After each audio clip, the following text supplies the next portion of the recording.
Radio à vous l'été, l'esprit patriotique. Alors, docteur Adama Coulibaly, vous avez suivi tout à l'heure le porte-parole du mouvement citoyen Togo Debout, professeur David Ekwedose, et on parle du Togo de l'AES, puisque, sans langue de bois, quand on parlait de sanctions de la CEDEAO à l'endroit du Niger surtout, il y a le Togo qui n'était pas d'accord, c'est ce qui s'est dit. Alors, c'est pour ça qu'on parle du Togo. Alors, on sait que le divorce est totalement consommé entre les pays de l'AES et la CEDEAO. Là, le Togo est toujours membre de la CEDEAO. Alors, comment expliquez-vous, docteur Adama Coulibaly, cette stratégie du Togo qui est toujours membre de la CEDEAO, mais a de très bonnes relations avec les pays de l'AES? Je pense que ça devrait être comme ça. Nous vivons dans le même espace géographique et même culturel, parce que nos peuples ont été divisés, mais en fait continuent de se fréquenter au-delà des manœuvres politiques et politiciennes. Et donc ça devrait être comme ça. Il faudrait que les différents gouvernements et États soient suffisamment matures pour comprendre que s'il y a des différends, ces différends doivent être réglés de manière diplomatique, politique, à l'africaine et surtout à l'africaine, par le dialogue. Et non pas sortir, parce que des Occidentaux ne sont pas contents, sortir les griffes ou allant jusqu'à menacer des guerres un pays frère. Ça ne se fait pas. Et c'est vraiment une faute politique très lourde. Et c'est les mêmes, même s'ils n'ont pas fait la guerre ouverte, ils ont quand même mené la guerre d'abord contre le peuple du Mali, puisque cette guerre contre nos peuples, c'est déjà le terrorisme, hein, mais au-delà de ça, ils ont rajouté la guerre contre le peuple du Mali à travers les premières sanctions, rappelez-vous, contre le peuple malien, et pour accélérer justement la survenue des élections. Mais il y a aussi cette guerre qui a été menée contre le peuple nigérien, où il y a eu beaucoup de morts. D'abord en coupant l'électricité du Nigeria, pardon. Ensuite, en empêchant les médicaments de rentrer, les marchandises. Vous avez suivi, en tout cas ces derniers temps encore, ce qui s'est passé, ce qui se passe entre le Niger et le Bénin. Donc, en fait, ils ont voulu étrangler les populations. Et ça ne se fait pas.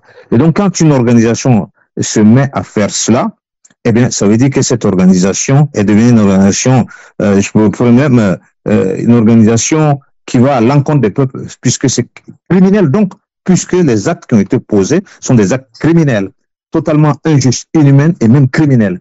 Et donc, en ce moment-là, quelle raison valable peut amener une population et un pouvoir à adhérer, à continuer de rester dans une telle organisation? C'est le même processus qui se passe avec le pouvoir politique. C'est les mêmes populations qui applaudissent l'avènement d'un pouvoir, quel qu'il soit. Au début, c'est bien, c'est mielleux. On applaudit parce que les discours sont promoteurs. On vous promet la lune parfois même. Et puis par la suite, on voit que si les conditions ne changent pas, on constate qu'en fait les discours ne suffisent pas et que la réalité du terrain est telle que c'est la survie. Eh bien, les mêmes populations vont crier pour vous descendre. C'est la même chose avec les peuples de l'espace de la CEDEAO, avec l'organisation CEDEAO. Rappelez-vous qu'à un moment donné, lorsque Thomas Sankara a été président en exercice de la CEDEAO, il avait exigé à ce moment déjà, à ce que la CEDEAO redevienne une CEDEAO des peuples, non pas une CEDEAO bourgeoise et bureaucratique. Mais dès lors que Thomas Sankara n'était plus le président, les choses sont revenues, et même pire aujourd'hui avec ce qu'on décrit. Donc, l'attitude, curieusement, du président togolais et du Togo est cette attitude que tout membre d'un gouvernement, tout chef de gouvernement, tout chef d'État devrait avoir un dépassé là. Mais cela ne veut pas dire que les problèmes en interne doivent être voilés. Ça, c'est autre chose. Nous savons ce qui se passe au Togo et même dans l'espace AES aussi. Donc, il y a des choses à redire. Mais dans la gestion des États, dans le cadre de la coopération et de la bonne entente entre les populations et les États, il est important d'avoir de la hauteur et de pouvoir discuter et de faire en sorte que les peuples ne soient pas toujours les victimes et les seules victimes des menées impérialistes dans nos pays. Or, c'est le cas, c'est déjà le cas, même dans la gestion actuelle de la plupart de nos pays, qui sont des anciennes colonies, qui sont des néocolonies aujourd'hui. Et lorsqu'on cherche à en sortir, il est évident qu'on passe par des étapes assez difficiles. Mais cela ne doit pas empêcher les gens de pouvoir s'exprimer, de pouvoir coopérer au niveau des États, mais également ça ne doit pas empêcher aussi les populations de pouvoir s'exprimer, donner leur point de vue. Parce que en réalité, il est évident que la légitimité et la force appartiennent au peuple, au début comme à la fin. Et si le peuple n'est pas écouté, s'il est brimé, tôt ou tard, les Togolais régleront leur compte avec EADEMA. Si la même chose se passe dans l'espace AES, tôt ou tard, les peuples régleront leur compte avec ceux qui ne se sont pas bien comportés. Donc là-dessus, il y a des lois de la nature qu'on ne peut pas piétiner impunément dans le temps, longtemps.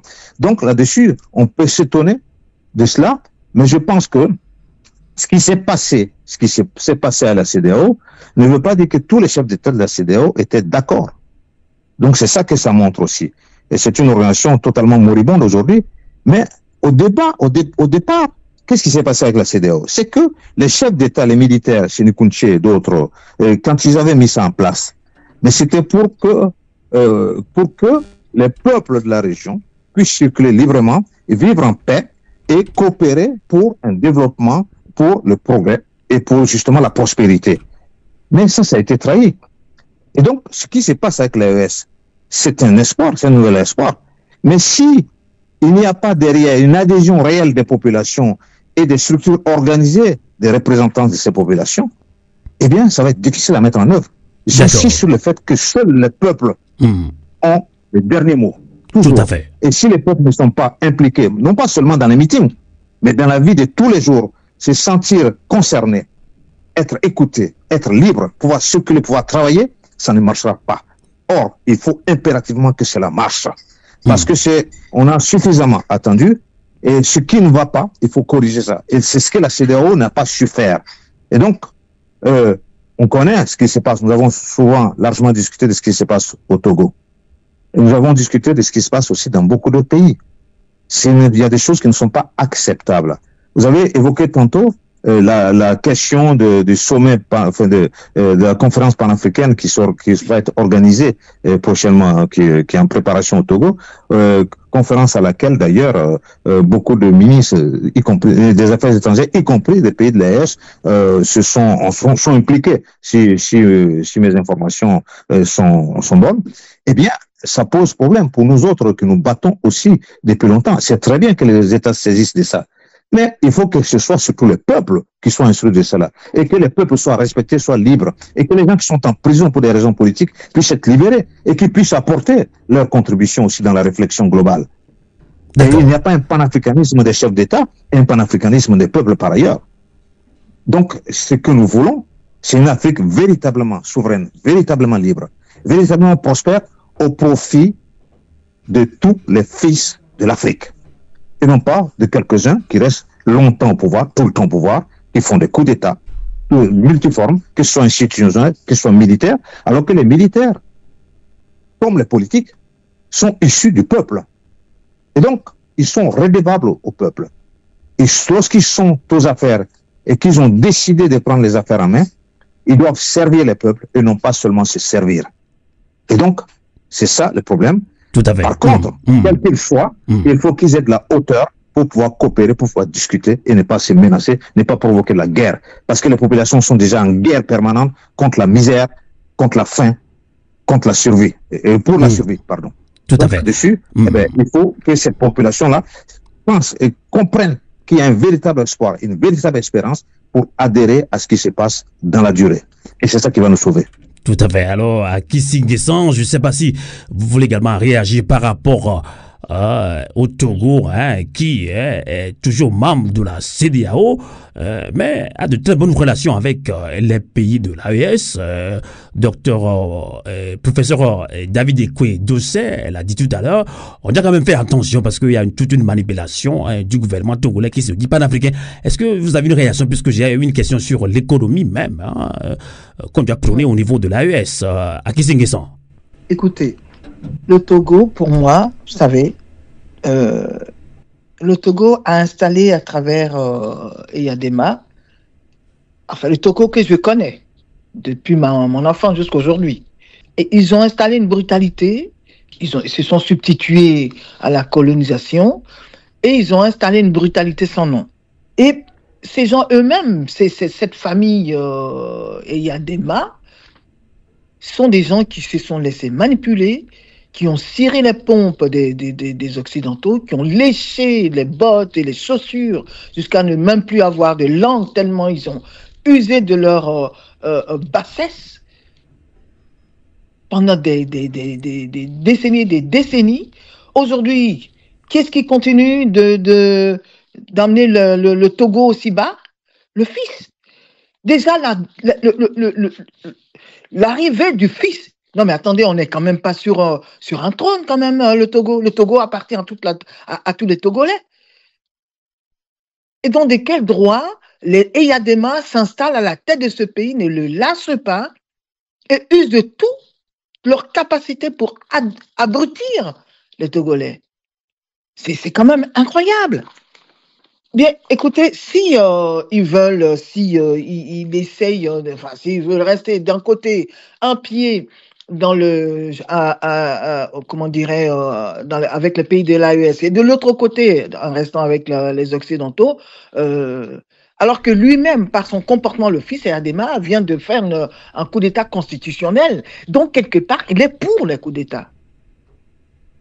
S'il n'était pas pour les coups d'État, il n'aurait pas lui-même fait un coup d'État constitutionnel. Donc, quelque part, il adoube ce que le capitaine Traoré et les deux collègues du Burkina et du Niger ont fait. Quelque part, dans sa tête, ils se disent, oui, ces gens ont raison. Mais de l'autre côté, il est tellement fourbe, tellement incapable de dire aux Occidentaux, écoutez, nous avons besoin de notre autonomie, de notre indépendance, et nous voulons nous libérer, et que vous devez permettre à ces gens, parce qu'ils savent très bien que les Occidentaux ont leur main mise sur le coup de toutes des pays de la CEDEAO. Parce qu'ils le tiennent d'une façon ou d'une autre. Ils tiennent ces pays d'une façon ou d'une autre. Et comme je le disais tout à l'heure, si ces trois pays ont réussi à sortir, à briser les chaînes, il ferait mieux de les suivre. Parce que 1, puis 2, puis 3, libérés, ça fait une grosse vague. Mais à Kissinguissan, la question de savoir est-ce que l'AES va accepter le Togo, d'abord, puisque on parle de toute manipulation, il est bien vrai qu'on peut parler de diplomatie au niveau des pays, mais il faut aussi la souveraineté, la dignité. Une fourberie. Quelle diplomatie avec une personne fourbe? Quelle diplomatie avec une personne fourbe qui n'est même pas capable d'être clair avec lui-même? Il est à l'AES ou il est à la CEDEAO? Est-ce qu'il est capable de mener une diplomatie alors que lui-même a fait un coup d'État constitutionnel? Sur quel pied? Et dans un communiqué, la CEDEAO a encore épaulé le dernier coup d'État constitutionnel au Togo. On l'a bien lu, le communiqué de la CEDEAO. Ah ben justement, puisqu'ils l'ont adoubé, qu'est-ce que voulez-vous qu'il fasse?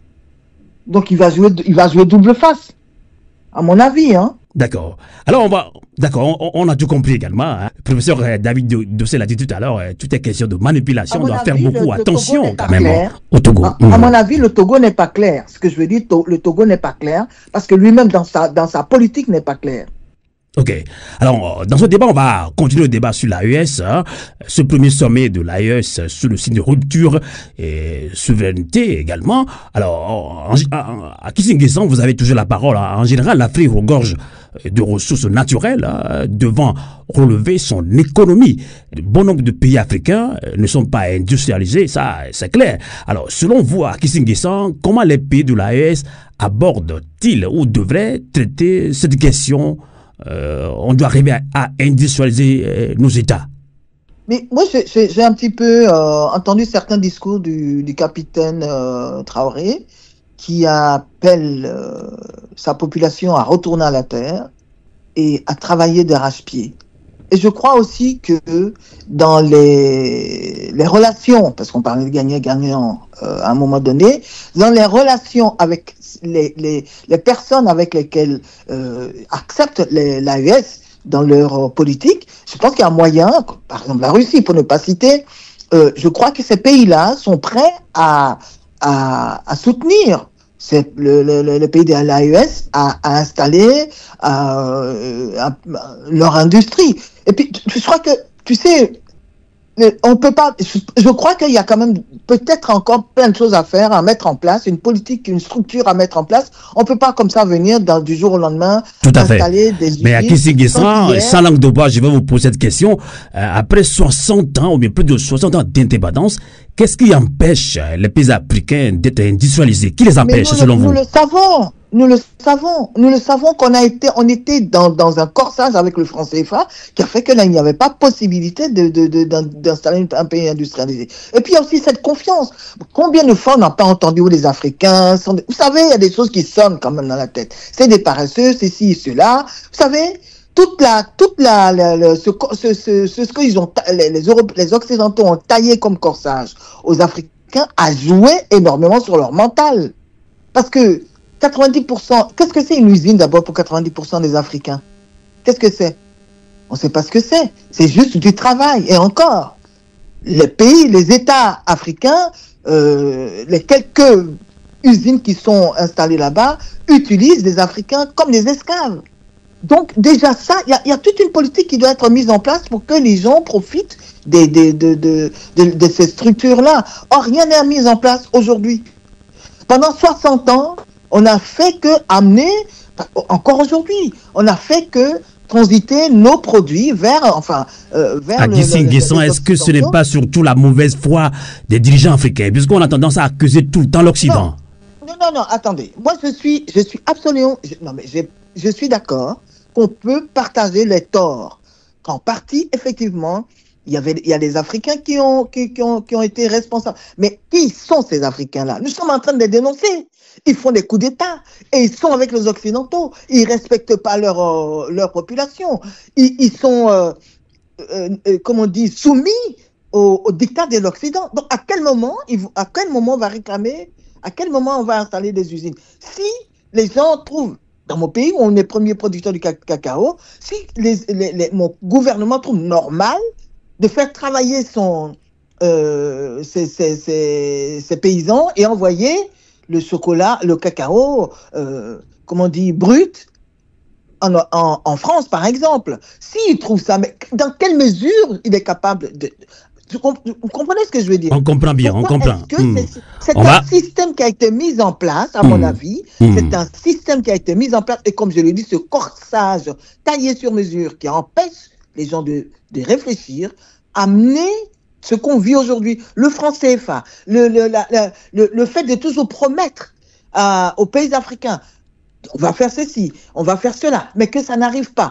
Quand on dévalue, alors que c'est le moment de soutenir le franc CFA pour que on puisse installer des usines en Afrique, et que c'est à ce moment-là qu'on choisit de dévaluer le franc CFA, mais c'est que c'est abonné, c'est que c'est calculé, il y a un calcul derrière. On entend aujourd'hui, vous écoutez les vidéos, les trames que l'Occident est en train de mettre en place à travers comment on dit, les services militaires, d'aller installer pendant tout le temps. Je ne sais pas si vous vous souvenez, je ne sais pas si c'était comme ça au Togo, mais qui sont les instructeurs pendant des années? Qui étaient les instructeurs? C'est des Français. C'est ça. Des Français qui étaient les instructeurs. Donc, ça a commencé depuis combien d'années que les Africains sont des instructeurs en Côte d'Ivoire, par exemple, ou au Togo? Il n'y a pas longtemps. Moi, quand j'ai quitté la Côte d'Ivoire, quand je suis allé faire mon passeport, c'était à la sûreté d'État, c'était les Français. Moi, la personne qui a signé mon passeport était un Français. Attends, mais vous vous rendez compte? On doit sortir de tout cela. On a compris à Kissinguessan, professeur David Ekwe Dossé, parlons d'économie sans... Excuse-moi. Oui, 30 secondes. Je crois que les torts ne sont pas que, effectivement. C'est pour ça que moi, j'accuse nos intellectuels d'avoir pas, de se contenter d'être des enfants gâtés et de profiter de petites largesses des Occidentaux et de eux qui ont oublié, eux qui étaient les très ça c'est vrai. Qui ont oublié l'Afrique. C'est eux qui ont oublié l'Afrique. Ça c'est vrai.